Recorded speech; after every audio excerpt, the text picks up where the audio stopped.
Discipline is the next chapter in my book, Only God is Good.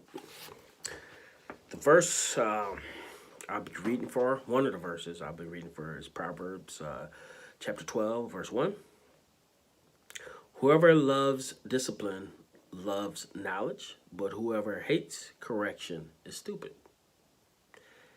Hebrews chapter 12, verse 11. No discipline seems pleasant at the time, but painful. Later on, however, it produces a harvest of righteousness and peace for those who have been trained by it. My last chapter I will be reading for is Proverbs chapter 6, verse 23. For this command is a lamp. This teaching is a light, and correction and instruction are the way to life. Now, when I look at some of these chapters in the Bible that I read, quoted from, basically it makes me believe, or I think of, the saying, spare the rod and spoil the child. God disciplined those who he loves. I can remember my parents yelling at me or whipping me for doing something bad, and I look back appreciating what they did. There's a difference between discipline and child abuse.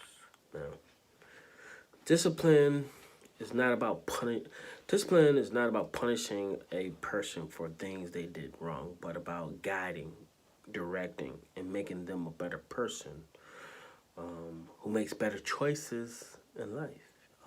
That's ultimately what you want out of discipline, is to make that correction so people make the right choices. With discipline, there must be two things, I believe. One is understanding, and two is consequences. We must have understanding of what is right and what is wrong. It is the sin that sheds light on goodness. Without knowing right from wrong, we cannot make a sound choice of right until we recognize the righteous ways.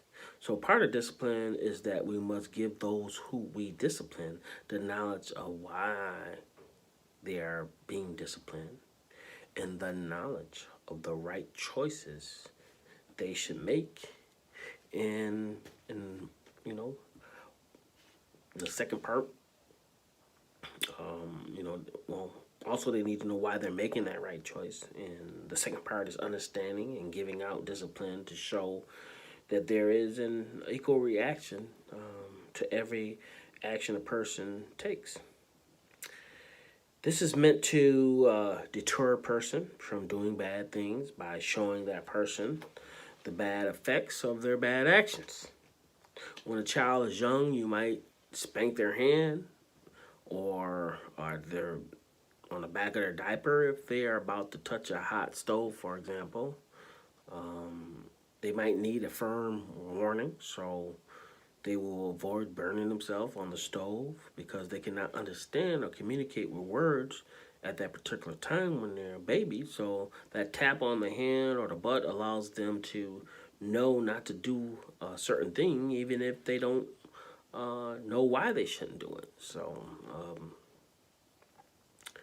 but sometimes if they are naughty and hard-headed and they might touch the stove and learn that lesson the hard way when they get burnt.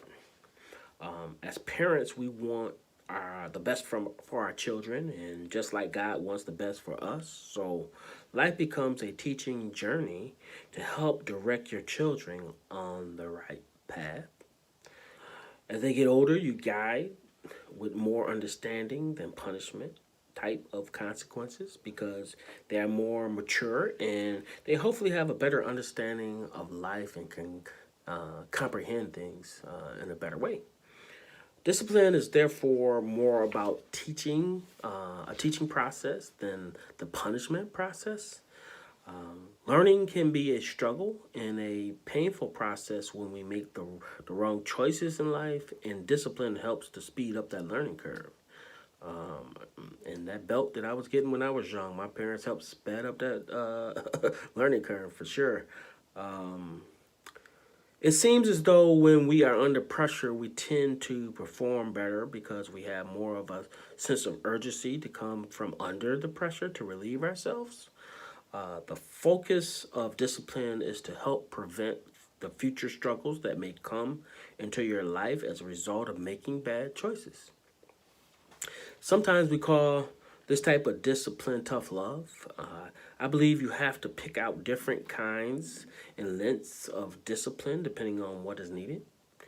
Not everyone needs the same type of discipline or the same severity of discipline as others. I forgot the saying, but I think it goes something like this: the harder a hard head makes a soft behind. Meaning, if you're not listening to good advice, you will keep getting into trouble and suffer harsh consequences of your actions. Some kids are as well as adults, both need a little guidance in order to learn the right choices to make, while others need to be pushed into making the right choices. Some you just tell to do certain things. Some you gotta actually pick them up and drop them off and say boom, and actually show them everything to do. Or give them a little tap. As a parent, you have to give your kids the amount of discipline that they need to keep them on the right path. Some kids might always get into trouble and they need a harsher hand to keep them in line, and other kids may only need a gentle talking to keep them in line. But they all need understanding of why their actions are being punished and how their bad actions will impact them in the future if they keep making the same bad choices. The key to discipline the key is to discipline with love and a purpose to keep your kid on the right track. Don't bruise your kids or hurt them bad to scar them, but a stern tap on the hand or butt that is done out of love that won't physically or psychologically damage your kids is better. We got spankings all the time. It didn't really damage us or abuse us. I mean, yeah, we got some hard licks sometimes, but it wasn't like, man, we had some bruises where we had to go to the hospital or we were spanked so bad something broke or whatever. I mean, we didn't have those type of things, but we did get spanked. God only gives us what we can bear. Even a lowly piece of coal has to go through a tremendous amount of pressure to come out as a valuable diamond. They say no pain is no gain, but with too much pain, you could be turning your kids into mean and hateful adults instead of caring adults who learn the proper way of disciplining and instructing their kids in a godly way. So we have to make sure that there's understanding with discipline, and we're not trying to really damage or hurt our kids, but we are trying to instill some level of fear in the discipline to give them some type of consequence that will guide them in the right direction or prevent them from doing those mistakes, making them bad choices, and also give them the knowledge to guide them in the right directions. Be blessed. Have a good day.